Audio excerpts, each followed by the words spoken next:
नमस्कार दोस्तों, आज हम बात कर रहे हैं कर्मचारी राज्य बीमा निगम मध्य प्रदेश के अंतर्गत पैरामेडिकल पोस्ट के रिक्रूटमेंट नोटिफिकेशन की। अगर हम यहाँ पर देखें, डेंटल मैकेनिक के अनरिजर्व के लिए एक वैकेंसी है, कुल एक वैकेंसी है।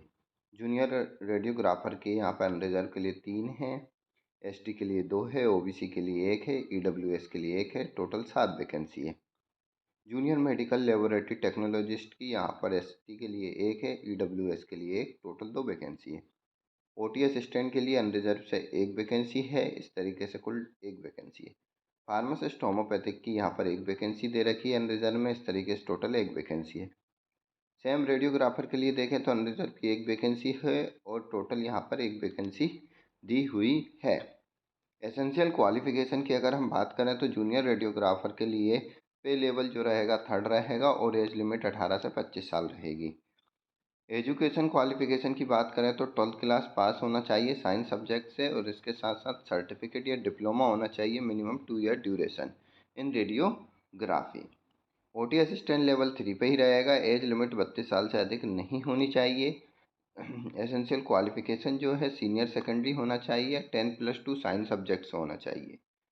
इसके साथ साथ यहाँ पर जो 1 ईयर एक्सपीरियंस होना चाहिए ओटी में होना चाहिए रिकॉग्नाइज हॉस्पिटल से। फार्मासिस्ट होम्योपैथिक को देखें तो पे लेवल 5 पर आएगा। एज लिमिट 18 से 25 साल। और अगर हम यहाँ पर देखें तो 12th क्लास पास होना चाहिए साइंस स्ट्रीम से, रिकॉग्नाइज बोर्ड से, और डिप्लोमा और सर्टिफिकेट कोर्स होना चाहिए homeopathic pharmacy at least 1 year duration from central state government recognize institution. और डिज़ायरेबल जो है बेसिक नॉलेज ऑफ कंप्यूटर है। रेडियोग्राफर की बात करें तो लेवल 5 पर आएगा। एज लिमिट 18 से 25 साल रहेगी।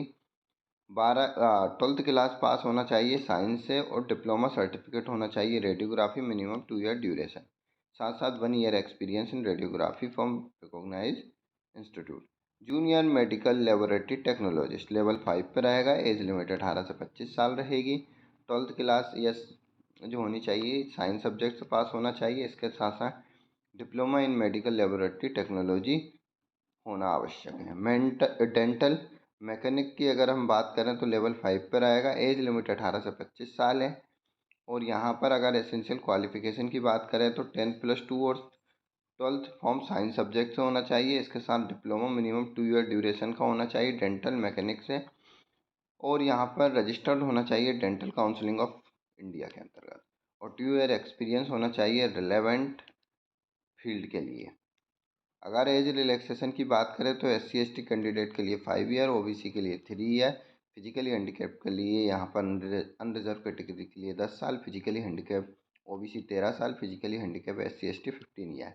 एक्स सर्विसमैन के लिए यहाँ पर अनरिजर्व 3 साल है, ओबीसी के लिए यहाँ 6 साल रहेगी, SC/ST के लिए 8 साल रहेगी। ESIC एम्प्लॉई या government servant who have rendered not less than 3 year regular and continuous service as on closing date of the shift application। तो यहाँ पर एक्सपीरियंस की बात करें, एज रिलैक्सेशन की बात करें तो अनरिजर्व के लिए 40 साल रहेगी, ओबीसी के लिए 43 साल और ST/SC के लिए अप टू 45 साल यहाँ पर एज रिलैक्सेशन रहेगा। आगे हम अगर देखते हैं यहाँ पर तो पेमेंट फ़ीस की बात करते हैं। पेमेंट फ़ीस अगर बात देखें तो SC/ST, फिजिकल डिसेबल और डिपार्टमेंट कैंडिडेट और फीमेल कैंडिडेट और एक सर्विस कैंडिडेट के लिए 250 रुपये है, और ऑल अदर कैटेगरी के लिए 500 रुपये यहाँ पर फ़ीस है। लास्ट डेट जो एप्लीकेशन की अगर हम देखते हैं यहाँ पर तो 30/10/2023 यहाँ पर लास्ट डेट है ऑनलाइन एप्लीकेशन के लिए। आप ऑफिशियल वेबसाइट पर विजिट करके डिटेल में नोटिफिकेशन भी देख सकते हैं। जो लास्ट डेट दे रखी 30/10/2023 और ऑफिशियल वेबसाइट जो है www.esic.gov.in।